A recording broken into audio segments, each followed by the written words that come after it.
The World Spear Master level is easily by far the best master level they've ever made. The difficulty from the level is not by throwing a crap ton of enemies at you. Instead, it uses the environment and manipulates it to make it more difficult. It really goes out of the box when it comes to the ideas and the implementation of those ideas. Now, if you're wondering about the hammer and whether this makes this level easier, I can assure you, when Hugo said that they will be making the master level scale up to the strength of the hammer, they did exactly that. I never felt that the hammer actually gave me an unfair advantage. The hammer perfectly fits within this master level and it complements it so beautifully. At no point during the level did I feel that I lost because through some sort of unfair means. I can easily say that the master level, the World Spear master level, is the best, most balanced master level they have made for skilled players out there. And pretty much everyone that I've spoken to, they all agree that the World Spear master level to this day is the best one they have made. In this video, I'll be reviewing the whole level, so spoilers are ahead. You have been warned. So without further delay, let's just jump right into this. Now, starting from the very beginning, you can immediately notice that there are a decent amount of enemies in the starting area. Way more than the base mission. And the funny thing is, you can actually skip the entire part by doing a little bit of meat hooking and parkouring. But yeah, the first time I did it, I had no idea, so I pretty much cleared out the first place. You'll also notice that the area where the Cyber Mancubus spawns has the electrified hazard on the ground. And that's something that's not there in the base mission, so this is basically a small taste to let you know that they'll be using this hazards or these types of hazards on the environment a lot more throughout the level, so I love to see it. Now, once we get to the first main arena, you can immediately notice that there are these fire AoEs around the place, along with a few Screecher zombies and also a goddamn meat hooking point, which was something that was very heavily requested. That meat hook point makes this arena so much more bearable and fun to play. I kind of wish there was another one next to the torch area, but still, I'm still really happy with it. All of the complaints that I think that people had with this entire level is pretty much fixed in the master level, so you'll love to see it. Now, on the surface, this arena looks pretty trivial, but once you're actually playing it, the arena is just different enough to where it trips you up if you're rusty, and since I hadn't played in months, I was pretty damn rusty. Now, once you clear it out and you go and activate the wolf encounter, you'll be surprised by 2 Dread Knights that pop out. Again, this is something that becomes pretty common in the Mars Core master level and in this one as well, so always be on your guard. So once you activate the encounter, just like the standard level, there's a buff totem that spawns outside in the fog area, but now it's on a raised platform right underneath the meat hooking point. I managed to find it pretty easily just because I used the meat hooking point and I could see the glow of the buff totem. Now, the fight within the fog area or the torch area is actually pretty easy, but the difficulty raises up once the fog clears out, and that's where the fun really begins. You have a fair few revenants along with a turret on the meat hooking point, and then an archvile and a few other possessed enemies spawn as well, so it is a pretty damn well made arena, a massive improvement over the base mission. One other thing I have to mention is that in this master level, they have used every single enemy in the entire game's roster all in one master level, from things like the turrets, to Spectre Pinkies, to Spectre Whiplashes, to literally every demon on the roster, and I absolutely love that. And the way they've used them is genuinely, there's a lot of thought behind it, and the environment and the arena, it all makes sense as to why they're using those demons. So id Software, again, great job on this. Then once you clear out the first arena, you start making your way to the second arena. This is more difficult than the previous one because you now have these hazards that were in the Terrace Nabad master levels, where you have these lasers that point towards the ground. If you get hit by them, or if you touch them yourself, your movement speed is really slowed, so make sure you avoid them at all costs. But these hazards don't actually move, they just pretty much stand still. The arena immediately throws a possessed demon at you, just straight away, but you still have your trusty Anvil hammer, so make sure you use that every chance you get. Also, I have to say, this was a fantastic and quite a fun arena. It's huge and has many platforms and levels that you can reach depending on how good your movement is. And if you ever need help, you can always use the meat hooking point right in the center of the arena. Then once you clear this area, you make your way to the fountain arena. On the way, they did something that I did not expect, but I absolutely love their mentality with this. In this small little attic that you would usually do some parkouring to clear, they added a floor to it, and you now have to have a 1v1 fight with the Marauder. And this is not the first time this happens in the maps, and I'll talk about it when we get there. But this is exactly what I meant, going back to my point that I've said in so many of my previous videos. Basically what I said is difficulty through complexity. They've literally modified the environment slightly, but just enough to where it makes the level feel completely different, yet so incredibly well made and memorable. Now then you make your way to the third arena, which we all know was very underwhelming in the normal version. But in the master level, they added the most requested feature specifically for this arena, again, which is a meat hooking point. Just by adding that, it gives so much more freedom of movement in this area. It's great, I love it, good job on that. And not only that, in like the second or third wave, they even included this awesome laser hazard that spins around the fountain, which was really a fantastic touch.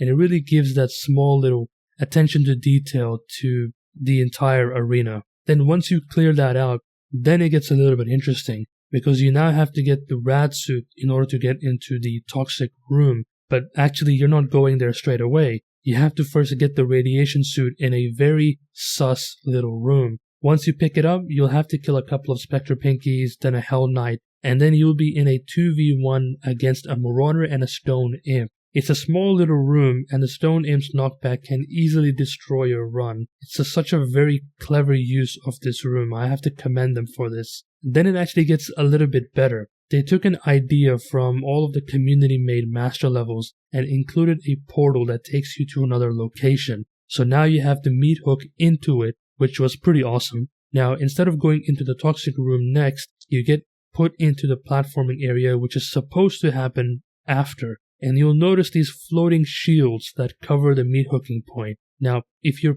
good enough, you can easily skip them. I have to admit that I still love these out-of-the-box ideas. It really shows what they're actually capable of. Then you make your way back into the toxic room once you go to the other portal on the other side of the platforming section. This area has a few screechers and then a few Hell Knights spawn from the walls. It basically looks pretty badass. And it's pretty much a more challenging version of the normal level, which is still pretty great. Now let's skip ahead a little bit. Now you'll find yourself back into the fountain area. And now you'll be doing the fog encounter. Now, if you hated the purple goo part, well, guess what? It's still there, and I still kinda hate it. However, the meat hooking point really helps, which is something I literally mentioned in my review of Tag 2 as well. Now, once you're in the room where Valen used to be, you now have a precision encounter, whereas basically you have 4 turrets and 4 maker drones. There's also a couple of Spectre Pinkies, but they were pretty easy to take out. This was a quite fun little encounter to do because now I could really practice my accuracy and precision after having been away from the game for so long. So really well done on their part. Also, there's one thing. Before you pick up the hammer charge, you can actually go all the way back to the beginning of the level and pick up any armor or health or even fuel canisters that you might have missed. So this was always one of the reasons why I absolutely loved this map, was because it was so open and it allowed you to really backtrack as much as possible. Now for the 4th arena, this one does possess a bit of a greater challenge, especially in phase 2. It's a bit of a long arena fight, but nowhere near as long as the other arenas later on. You'll also notice that there are multiple meat hooking points throughout this room, and you can pretty much start seeing a pattern here. id Software really listened to the player base this time, and look how incredible this master level turned out. Now once you clear out a few waves, walls of red lightning appear as a hazard all throughout the area. Now you could parkour or meat hook above them, or you can go the intended route, which is basically just a one-way street, which is a lot more dangerous, so you're better off learning how to do parkouring and avoiding the hazards as well. But this is exactly what I meant. Just by adding a few mid-hooking points and some very tasteful hazards, it completely changes the feel of this arena, and it adds difficulty without making it feel arbitrary. So basically, difficulty for the sake of difficulty. It challenges you in a way where you have to think outside of the box, because the arena now is outside of the box. It's not the same anymore. And this is exactly what I expect now from any future master levels. Now, one of the best parts about this level is once you clear this arena, they added brand new geometry, or they just modified the existing geometry and brought in brand new hazards into the map. I'm not even going to say anything here, I'll just let you guys watch because it is just mind-blowing.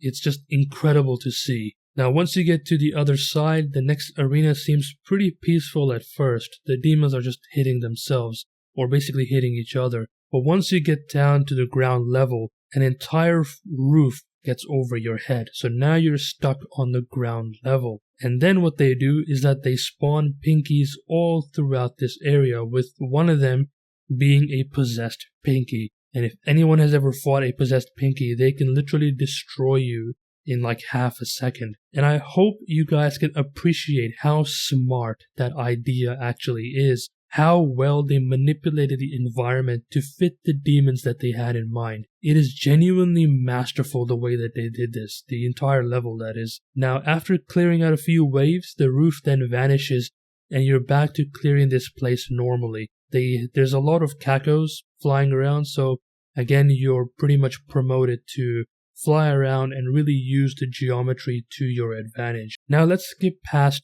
the cinematic. Immediately you can see that you're surrounded by a wall where demons spawn into it. You'll also notice these hazards where there's sort of fireball hits the ground at those predetermined locations. If you get hit by them, you take a decent amount of damage, but your movement is also slowed quite heavily, so make sure you avoid them. Overall, this arena wasn't actually too bad. There was mostly fodder that spawned. It did go on for a little bit too long, and this is something that's pretty common with a few of the arenas, but overall, this was a good breather between two arenas, because after this fight, after when the arena opens up, the difficulty spikes up quite a bit again. So when the arena opens up, it's pretty much a massive brawl, and you have all of this landscape to play around with. And id Software knew about this, and they want you to use the entire landscape to your advantage. And what do? They spawned multiple cursed prowlers. I think one at a time, or is it two at a time, or something like that. And so if you do get cursed, the cursed prowlers have the entire landscape to avoid you as well. So make sure you kill them immediately. This arena also has two buff totems, and they're hidden very well actually. And both of them, and this is something that I love how they used, are surrounded by tentacles around the totems, that is. Now, I generally hate the tentacles, but I have to admit this was such a sneaky and jerkish move that it actually made me laugh when I saw it. And they did the same thing to the other buff totem as well. It's just, you love to see this stuff. This sort of funny, but also, something that challenges you. It's very rare, but it's very much appreciated. Then once you clear this arena out, you have a bit of a parkouring session that you have to do with some tentacles and some riot soldiers. Nothing too bad, pretty good change of pace, and the riot soldiers do possess some sort of threat to you, so you still have to watch your back. Now let's skip ahead. You get teleported to the arena with the massive tentacle. This arena was actually pretty straightforward, and I'm glad they kept it like this. This level is actually quite long, so having a relatively relaxed arena encounter was pretty much appreciated. Once you clear it out, you then end up what's supposed to be the first main arena in the snowy area, where the escalation encounter is, by the way. But you get here by going through the exit, or basically the opposite way. And this was something that I was not expecting, but I absolutely appreciate that they did this. It threw me off for a little while, but then once I got into the arena, I got pretty comfortable with it. But do keep in mind that this particular arena was, I think, the longest one out of all of the others, so you will probably get a little bit tired after this. Oh, and I also need to mention this because it is one of the funniest things I've seen. In one of the waves, a buff totem spawns, and when you go after it, well, this is what happens. Seriously, the first time this happened, I literally stood there and I just cracked up laughing. I can literally imagine the smile on the designer's face as he was designing that encounter. It is such a jerk thing to do, but it's so funny that I'm just gonna let them have this for free. Now, once you clear that encounter, you'll find yourself back in the arena with the large tentacle. And that massive tentacle has respawned by now, so make sure you kill it first. Again, this arena was actually a healthy challenge, nothing too overall difficult, so pretty much overall no complaints here. Once you clear it out, then you'll go through the usual parkouring section where you are inside of the world sphere itself. Now, once you get to the end, now you would think this is the end, but no, there is still one more arena that you have to do. And this one is definitely the most challenging, but also the most interesting one out of all of the master levels that we have played so far. So the first wave is basically a few Spectre Whiplashes with a decent amount of riot soldiers. Once you clear them out, then they did something I never expected them to again. They used an existing part of the map that was only in the cinematics, but made it into a playable area. When I saw this, man, I was shocked, and I was so happy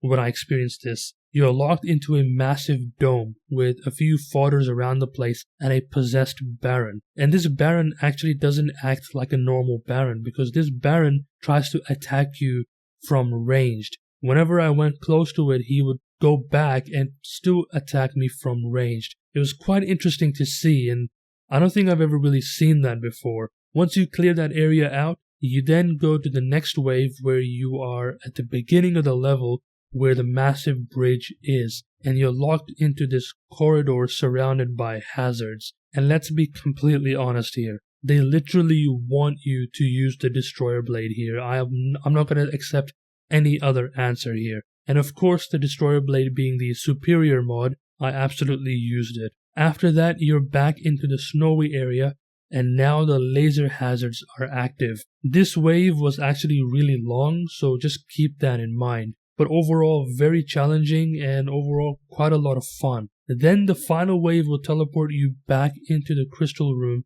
where you now have to fight a few Doom Hunters and then a Marauder. Overall, pretty difficult, not a lot of areas where you can hide. There's no real line of sight that you can do to avoid the Doom Hunters' rockets, so you have to be on your toes for that one. And once you destroy them, well, that's it. You've finished the level. It took me about an hour and a half the first time. Then the next time I did it, it took me pretty much on the dot. It took me an hour. So I'm pretty sure that after practicing a little bit, I can definitely get it down to sub 50 minutes. Overall, this is easily the best master level they've made, because instead of throwing a lot of enemies at you, again, they just bring in difficulty through complexity. I can absolutely see myself playing this master level multiple times, and I'm confident that this master level will give you the necessary knowledge and skill to become a better player.